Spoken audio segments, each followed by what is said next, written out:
Lê ơi, chị có một bảng thông tin sản phẩm như này. Giờ chị cần đếm số lượng căn chia theo từng hướng view và từng tình trạng đã bán hay chưa bán. Đồng thời khi chọn loại sản phẩm 1 hay 2 phòng ngủ thì số lượng đếm tự động nhảy theo. Tạo bảng thống kê giúp chị trong 2 phút nhé. Chào mừng các bạn trở lại với Lê Excel. Video ngày hôm nay Lê sẽ giới thiệu với các bạn thủ thuật tạo bảng thống kê Excel không cần hàm chỉ trong 1 phút bằng Pivot Table. Để đảm bảo đạt hiệu quả tốt nhất, các bạn hãy tải file thực hành mà Lê đã để sẵn đường link trong phần mô tả mail bên dưới. Mở lên và thực hành cùng Lê nhé.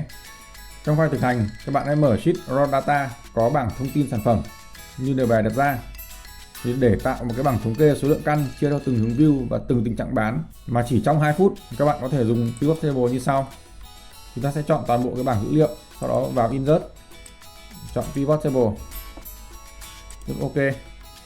Cái bảng Pivot chúng ta sẽ kéo loại sản phẩm vào Filter, hướng view chúng ta kéo vào Rows, tình trạng chúng ta kéo vào Columns và thêm căn số chúng ta kéo vào Values. Ok, như vậy là chỉ trong chưa đến 1 phút, Lê Excel đã tạo một cái bảng thống kê đếm số lượng căn theo đúng yêu cầu đề bài đặt ra, và khi lựa chọn một phòng ngủ hay là 2 phòng ngủ thì số lượng căn đếm được sẽ tự động cập nhật theo. Rất là nhanh và tuyệt vời phải không nào? Đây chính là thủ thuật tạo bảng thống kê Excel không cần hàm bằng Pivot Table. Sau đây Lê sẽ giới thiệu chi tiết với các bạn cách tạo bảng thống kê bằng Pivot Table. Để tạo một cái bảng thống kê, chúng ta thường sẽ phải sử dụng hàm. Các bạn hãy mở sheet thứ 3 là sheet Formula. Đây là một cái bảng thống kê sử dụng hàm mà Lê đã tạo sẵn. Ở đây chúng ta phải sử dụng hàm COUNTIF S để đếm số lượng căn vừa thỏa mãn điều kiện hướng view, đồng thời thỏa mãn điều kiện về tình trạng đã bán hay là chưa bán hay là tạm khóa. Và thêm một cái điều kiện thứ ba nữa, đó là theo loại sản phẩm, 1 phòng ngủ, 2 phòng ngủ hay là một loại bất kỳ. Thì cách tạo bảng thống kê bằng hàm thông thường như thế này đòi hỏi công thức tương đối là phức tạp và nhiều khi rất dễ nhầm lẫn, sai sót trong quá trình tính toán. Để khắc phục những điểm này thì chúng ta có thể tạo bảng thống kê bằng cái công cụ là Pivot Table trong Excel, rất nhanh và chính xác mà không cần phải dùng hàm. Điều kiện đầu tiên đó là cái bảng dữ liệu của chúng ta cần phải có dòng tiêu đề. Ở đây nó chính là dòng 5 đã có sẵn. Thì các bạn hãy thực hành theo Lê để tạo bảng Pivot Table nhé. Bước 1, chúng ta sẽ nhấp chuột vào ô A5, sau đó giữ Ctrl Shift, ấn sang phải một lần và ấn xuống dưới một lần để chọn toàn bộ bảng dữ liệu. Sau đó vào menu Insert, chúng ta sẽ click chọn Pivot Table. Trong cửa sổ hiện lên thì cái table range chính là cái vùng dữ liệu mà chúng ta cần phải tạo bảng thống kê, dữ liệu đầu vào đó. Và vùng thứ hai thì chúng ta sẽ chọn cái nơi mà chúng ta sẽ đặt cái bảng Pivot Table mới tạo ra.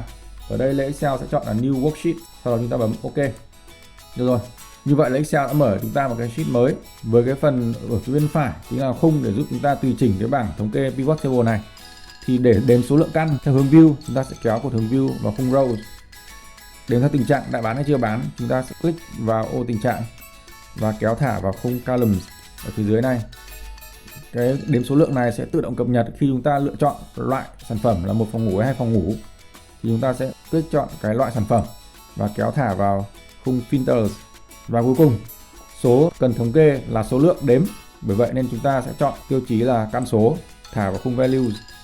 Lưu ý, cái hàm thống kê ở đây chính là hàm count, là đếm số lượng. Ok, đã xong. Như vậy là Excel đã tự động tạo ra một cái bảng thống kê ở phía bên tay trái rất nhanh và chính xác mà không cần phải biết bất cứ một cái hàm trong Excel nào cả. Rất là dễ dàng phải không nào? Bây giờ để đếm số lượng theo căn 1 phòng ngủ hay 2 phòng ngủ, chúng ta sẽ click vào cái loại sản phẩm này và chọn giống như tiêu chí filter bình thường, 1 phòng ngủ, 2 phòng ngủ, hoặc là ô là chọn tất cả 1 và 2 phòng ngủ với nhau. Ngoài ra với bảng Pivot Table này chúng ta cũng có thể định dạng lại để sao cho dễ nhìn. Ví dụ chúng ta có thể tô màu nền cho các ô, hoặc là căn chỉnh lại các độ lượng cột, hoặc điều chỉnh lại tên của các cột giống như thế này. Ngoài ra bảng Pivot Table này rất là linh động khi chúng ta cần phải thay đổi cái tiêu chí thống kê. Ví dụ chúng ta không muốn đếm số lượng theo hướng view mà muốn đếm theo tầng thì chúng ta có thể kéo cái tiêu chí hướng view này thả lại vị trí ban đầu và chọn tiêu chí tầng, sau đó thả vào khung rows này. Như vậy là Excel đã tự động thống kê chúng ta là số lượng căn theo tầng và theo tình trạng đã bán hay là chưa bán. Ngoài ra chúng ta có thể thay đổi cái tiêu chí kết quả muốn thể hiện. Ví dụ chúng ta không muốn đếm số lượng mà muốn tính tổng giá bán của tất cả những cái căn theo tầng.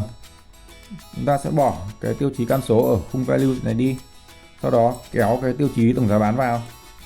Cái hàm ở đây đang sử dụng là hàm sum. Đó, chúng ta có thể thay đổi hàm bằng cách là click vào đây, xong rồi chọn value field settings. Trong hộp thoại hiện lên chúng ta có thể lựa chọn hàm. Một số hàm thông dụng mà Excel đã hỗ trợ sẵn như là hàm tính tổng, đếm số lượng, tính bình quân, min max, vân vân. Có một điểm lấy Excel muốn lưu ý với các bạn, đó là cái bảng pivot table này sẽ không tự động cập nhật dữ liệu. Giả dụ chúng ta đang có ở đây là tầng 10, 11, 12, tức là tầng thấp nhất đang là tầng 10. Bây giờ trong cái bảng dữ liệu gốc, Lê sẽ thay đổi một căn đầu tiên là tầng 9. Chúng ta quay trở lại sheet 2, chính là cái bảng pivot table. Thì để cập nhật dữ liệu, các bạn sẽ cần chuột phải vào một ô bất kỳ trong cái bảng pivot, sau đó nhấp chọn refresh. Ok, như vậy là pivot table đã cập nhật thêm cho chúng ta cái số tầng là tầng 9 và bảng kết quả.